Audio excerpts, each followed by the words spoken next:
Olá, sexto ano, como vocês estão? Espero que estejam todos bem. Bom, nossa última aula aí foi de Egito. Hoje nós vamos falar de Mesopotâmia, que tem muita coisa em comum com o Egito, né?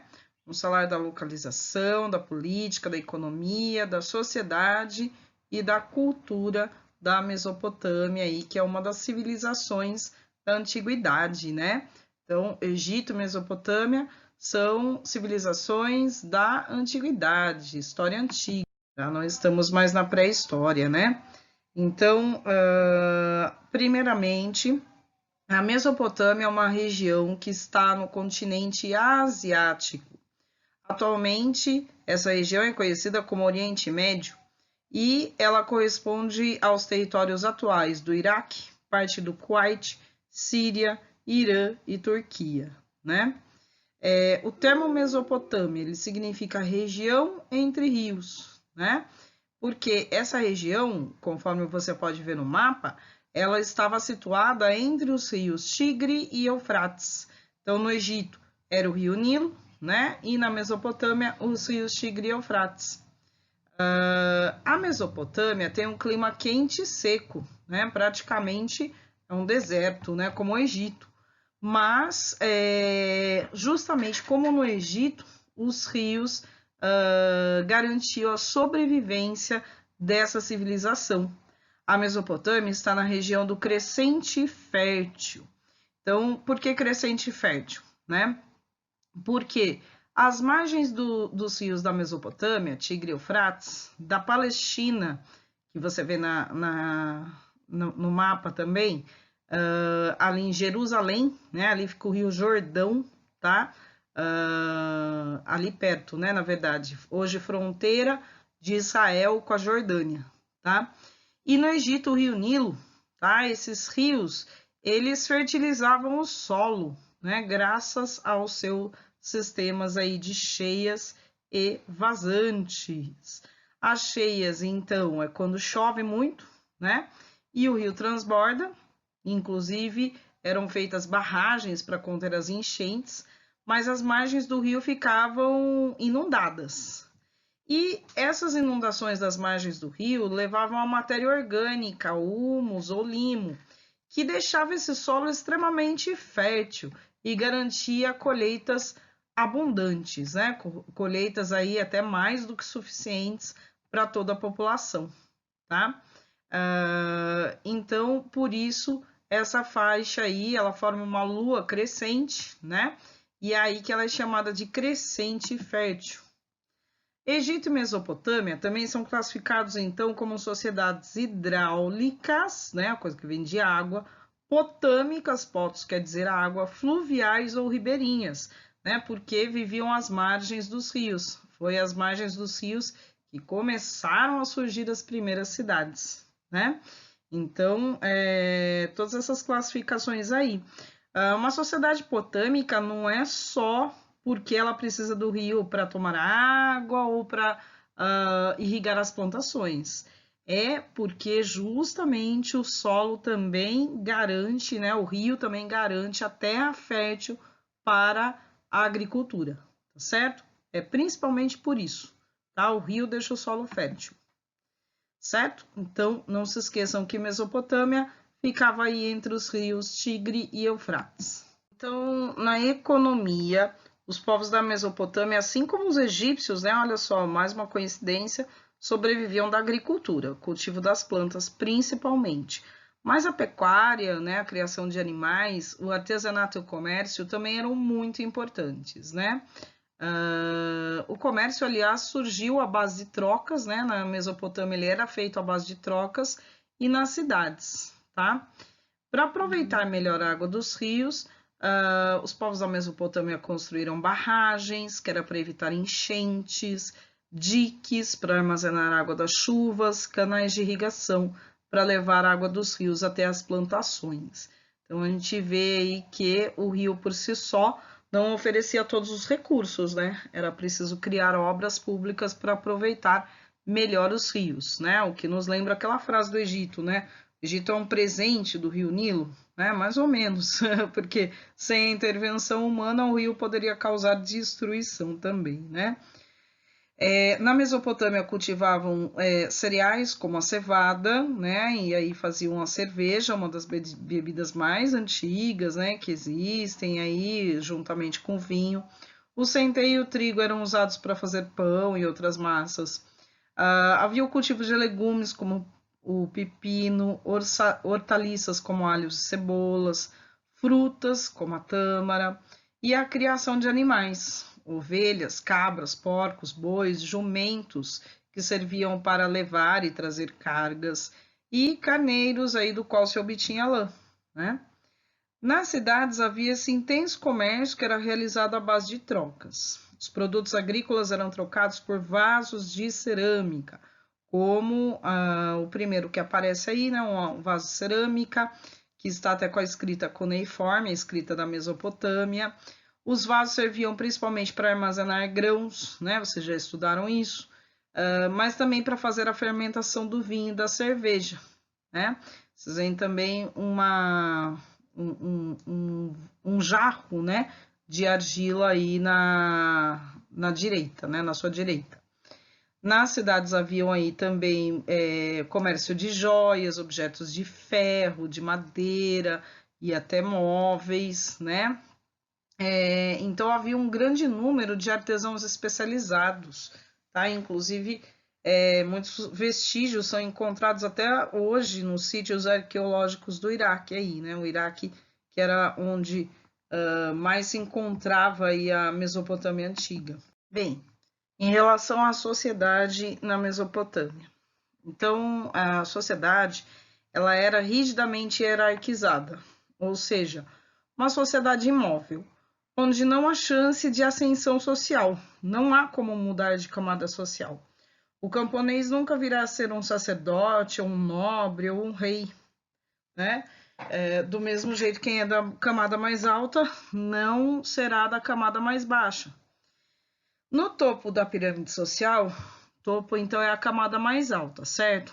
Nós vemos aí na primeira pirâmide o rei, né? Nas duas pirâmides tem isso em comum, né? O rei, a família real, vem primeiro, tá? Em seguida vem os sacerdotes militares, né? Na primeira pirâmide, militares, sacerdotes, nobres, né? Então, os nobres eram os detentores de terra, tá? Pessoas próximas aí do rei. Os sacerdotes eram os responsáveis pelos cultos religiosos, como os padres da Igreja Católica, por exemplo. E os militares que nós vemos eram os chefes militares, porque vai ter muita guerra na Mesopotâmia, né? Daí a importância do exército, dos chefes militares. A camada mais intermediária era formada aí por funcionários do governo, né, funcionários do Estado, e aí se destacam os escribas, né, que são os que sabem ler e escrever, e eles eram importantes para fazer a contabilidade dos templos, dos palácios, né, o quanto se recebia de impostos, por exemplo, né, e o quanto cada um ficou devendo. Os comerciantes, tá? Que normalmente eram ou só comerciantes ou comerciantes e artesãos, faziam as suas mercadorias e vendiam, tá? O artesão, aliás, que não tem a sua própria oficina, ele trabalha para o rei, ou para o nobre, ou para um templo religioso. Então, ele está na última camada, tá? Ele também vai ser bastante explorado como camponês. E havia uma camada de escravos. Olha só, na primeira pirâmide você vê escravos lá, prisioneiros de guerra, isso está correto. Porém, seria uma camada muito menor, tá certo? Na segunda pirâmide está mais correto aí os escravizados. Os camponeses eram em muito maior número, tá? Do que os escravos. Não haviam tantos prisioneiros de guerra vendidos como escravos na Mesopotâmia. Nem a Mesopotâmia nem o Egito são sociedades escravistas, né? Aquela que depende do escravo para todos os tipos de serviço, tá? Os camponeses e artesãos estavam sujeitos à servidão coletiva, né? Que é justamente o regime de trabalho em que o camponês ele ganha a terra em troca. Aliás, a terra não é dele, né? Ele trabalha numa terra que não é dele e ele tem ali o direito de morar, de fazer a sua horta, a sua colheita, mas em troca ele tem que trabalhar bastante para o dono da terra, né?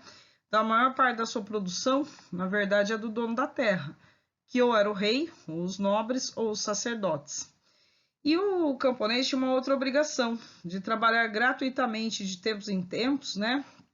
Normalmente aí ele passava alguns meses, por exemplo, fora de casa, construindo obras públicas, palácio, diques, canais de irrigação, pontes, né? E outras obras públicas. Então, a servidão coletiva ela é uma semi-escravidão, tá? Então, assim, camponeses e artesãos eram muito explorados, mas eles não eram escravos, eles não podiam ser vendidos, trocados, mortos ou castigados por qualquer motivo, né? Então, eles não eram escravos, tá? Aí a diferenciação. Os escravos, então, em número bem menor do que os camponeses, tá? Então, não é uma sociedade escravista. Bom, a política, né? Relação de poder, tá? Como que se constituiu o poder na Mesopotâmia? Então, a Mesopotâmia foi um dos primeiros lugares, primeiras civilizações a ter cidades, né? Cidades se diferenciando da zona rural por terem comércios, obras públicas, sistema de defesa e um poder constituído, né? E o rei foi esse primeiro poder, essa primeira forma de poder constituído. O poder do rei é uma monarquia. Mono quer dizer um, arquia, poder. Então, é o poder de uma só pessoa, né? E o rei, ele surgiu da necessidade de organizar a defesa, principalmente, né? Porque uma região com terras férteis, com abundante colheita, ela passa a ser visada aí por outros povos inimigos que querem atacar a região e tomar aquilo que as cidades têm, né, de mais valioso, certo? Então, o rei, ele era normalmente um chefe militar. E aí ele começa também a coordenar a construção de obras públicas, né? Então aí a figura do rei, ela centraliza os poderes. Ela passa, esse rei passa a exercer todos os poderes sozinhos, né? Ele passa a ditar as regras, ele passa a julgar os crimes, né? Ele passa realmente a ter todos os poderes em suas mãos, né? Isso é a centralização de poderes. Então, em lugar dos indivíduos debaterem e discutirem, né, da coletividade, você tem o rei centralizando todas essas decisões, tá? Bom, os sumérios foi o primeiro povo da Mesopotâmia, os primeiros a se estabelecer na Mesopotâmia por volta de 5.000 a.C. Criaram as primeiras cidades, como Eridu, Ur, Lagash, Uruk, Nippur. Organizavam-se em cidades-estado, que eram cidades independentes entre si, cada uma com seu governo e suas próprias leis. Entre essas cidades destacam-se Eridu, Ur, Lagash, Uruk, Nippur, né? E essas cidades viviam guerreando entre si, né? Mas eram cidades-estado, independentes uma da outra. Por volta de 2200 a.C., os acádios invadem a Mesopotâmia e vão conquistando as cidades sumérias e formando o império. E aí é importantíssimo o conceito de império. O que é o império? Né? Império não é a mesma coisa que imperador. Cuidado. Império significa território extenso. Primeira coisa, a ideia de território. Abarcando várias culturas ou grupos étnicos diferentes entre si, né? Às vezes até com línguas diferentes, sob a autoridade de um poder centralizado. Esse poder centralizado era o rei ou imperador. Então, imperador é diferente de império, tá? Imperador é quem governa. Império dá a ideia de território, tá? Território extenso, território vasto. Bom, daí, por volta de 1900, os amoritas invadiram a região que os acádios estavam e mais um pouco. Formaram o primeiro Império Babilônico. Depois foi a vez dos assírios. Os amoritas foram conquistados pelos assírios. E o Império Assírio durou pouco, sendo depois conquistado pelos caldeus em 610, que formaram o segundo Império Babilônico. E aí a Mesopotâmia perde a sua independência, a sua autonomia, porque é conquistada pelos persas em 539, né? Então Isso marca o fim dos povos da Mesopotâmia, né, da autonomia dos povos da Mesopotâmia. Então, olha só quantos povos formaram a Mesopotâmia, né? E viviam em guerra entre si, tá? Isso é importante. E as guerras é que constituíram impérios, né? Porque um tomava aí as regiões que era do outro. E aí formava esse império.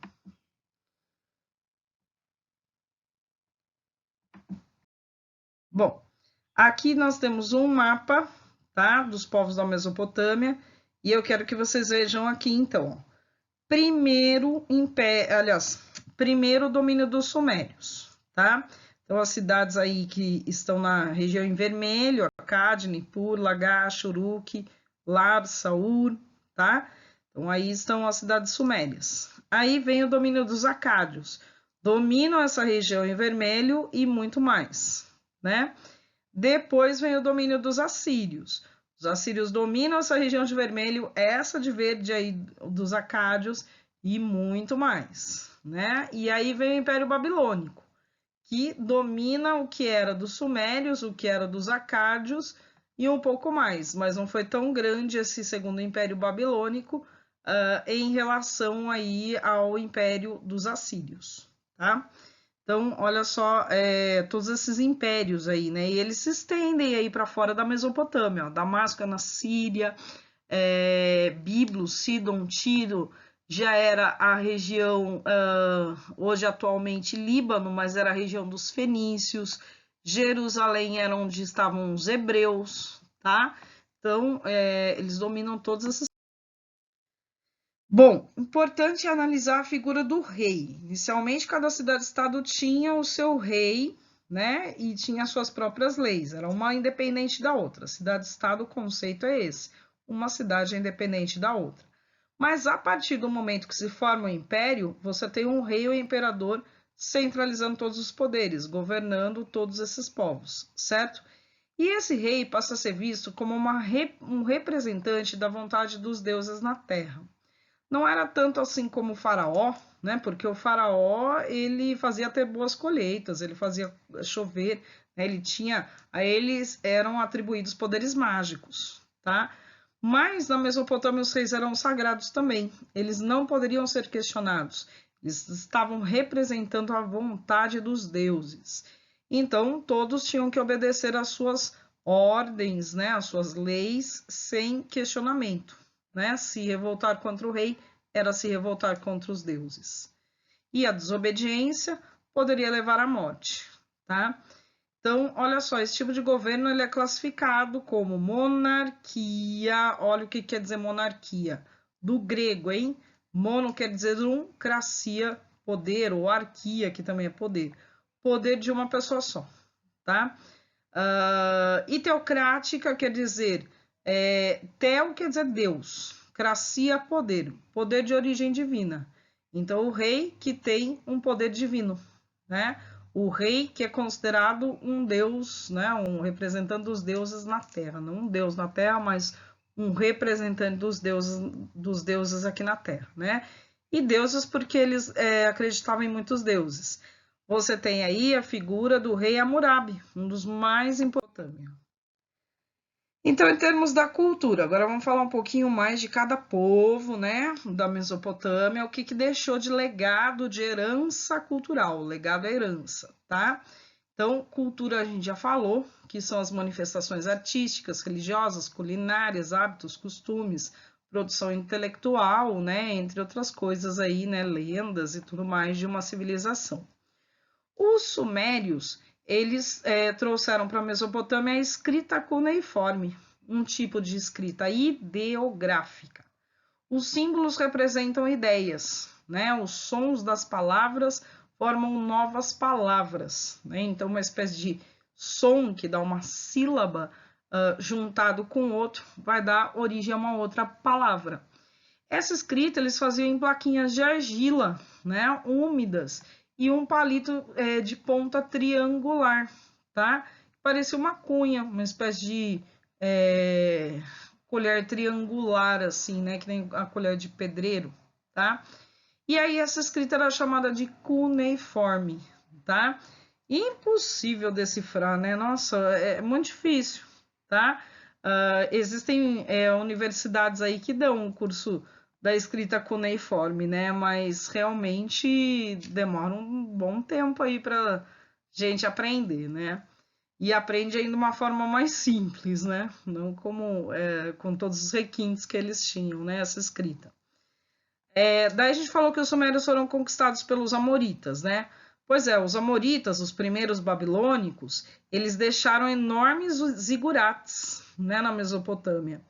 Zigurates são templos religiosos, bem altos, porque quanto mais alto, mais perto dos deuses, tá certo?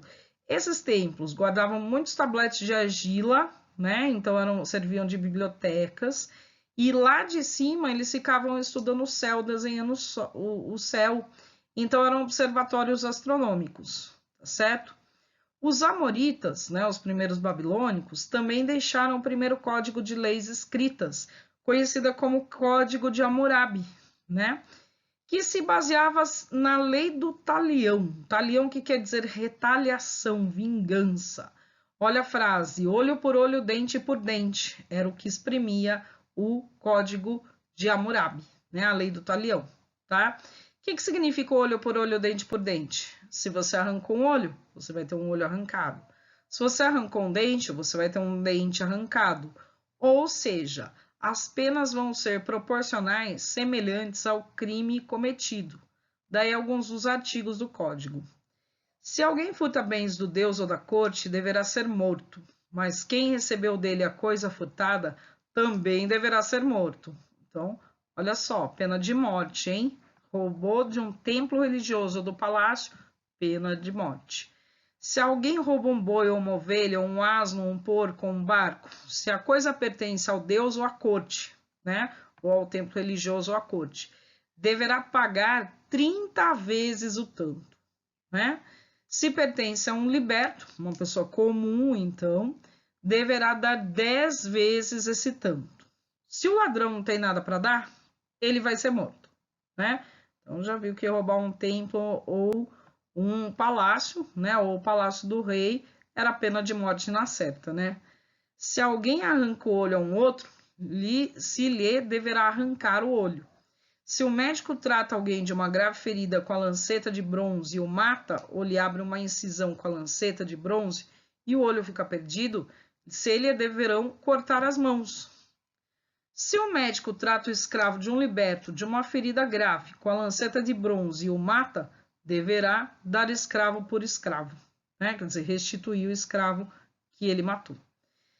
Quer dizer, a gente vê assim, que se o crime for matar um escravo, pode dar outro escravo, né? Se o crime for assim, mais contra alguém da camada superior, né? Sacerdotes, rei, dizer, vai pagar muito mais, né? As penas são muito maiores. Então, olha só, as maiores penas são dadas às camadas mais humildes. Os crimes contra o rei e os templos religiosos punidos com a morte, né? Então, olha só, havia penas físicas e penas de morte, ao contrário das nossas leis. As nossas leis preveem o quê? Detenção, né? Prisão, e não a pena de morte ou a penalidade física, como o Código de Hammurabi. Em vários lugares do Oriente ainda temos essas penas rígidas, né? Então, olha só, nós temos aqui um monumento, né, do rei Hammurabi, onde estão as suas leis, né, o Código de Leis escritas, tá certo? E embaixo a escrita cuneiforme, que você pode ver que ela é meio triangular, então, porque ela era feita com aquela cunha, né, nessas plaquinhas de argila. E aí em cima um zigurate, um templo religioso, olha, enorme, alto, né? Lá em cima que eles faziam os sacrifícios de animais, que eles faziam aí o culto mesmo aos deuses. Bom, os assírios, tá? Os assírios formaram um vasto império e eles utilizaram muitas técnicas de guerra, eles formaram um poderoso exército. Tinha um exército dividido aí em arqueiros, lanceiros, carros de guerra com rodas de aros, e usavam muita crueldade contra os inimigos, né? Cortavam dedos, orelhas, né? Usavam a tortura mesmo, tá? E justificavam isso como se eles estivessem agradando, né, o deus Assur. Eram muito violentos, mas deram valor às obras escritas, né, à cultura.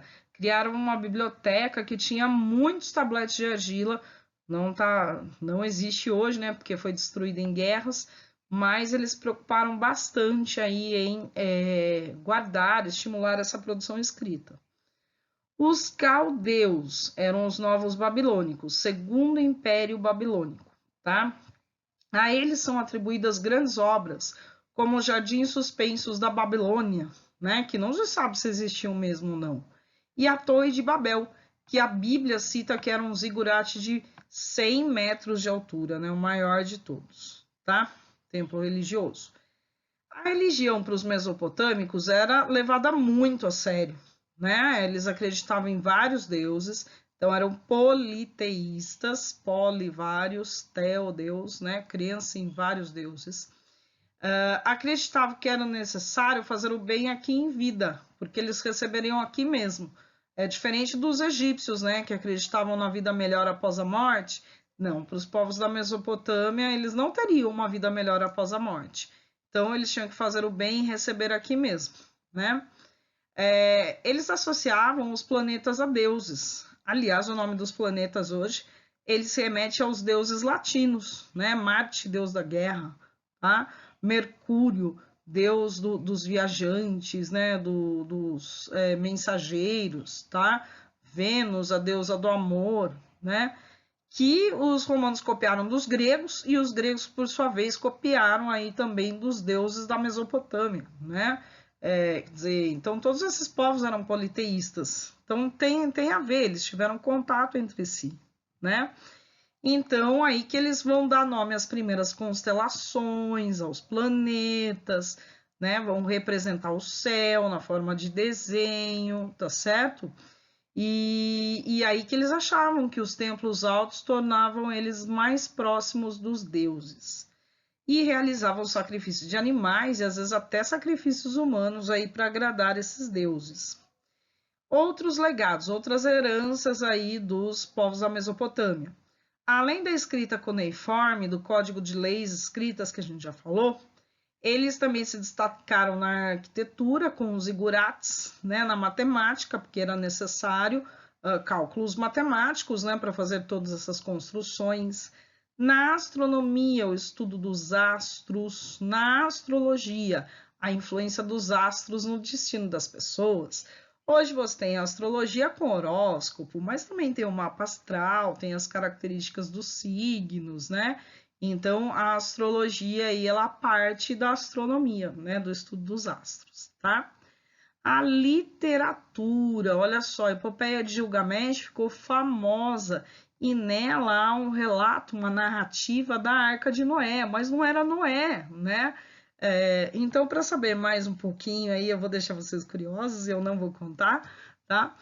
Mas para saber um pouquinho mais aí dessa história da Arca de Noé, que ela é muito anterior à Bíblia, tá? Acessem essa reportagem da revista super interessante, né? Vocês vão ver lá como é que era o mito original dessa questão da Arca de Noé, que não é original da Bíblia cristã, tá certo? Ela já vem aí dos povos da Mesopotâmia. Bom, pessoal, então é isso, tá? Como eu disse, Mesopotâmia é muito parecido com o Egito em vários pontos, tá? Questão da economia, da divisão social, do poder político, né? Monarquia teocrática, tá? E, enfim, estou aberta aí a maiores dúvidas, deixem seus comentários, né? Deixem as suas dúvidas aí para a gente responder. Um ótimo estudo para vocês, tá certo? E se cuidem, ok? Grande abraço.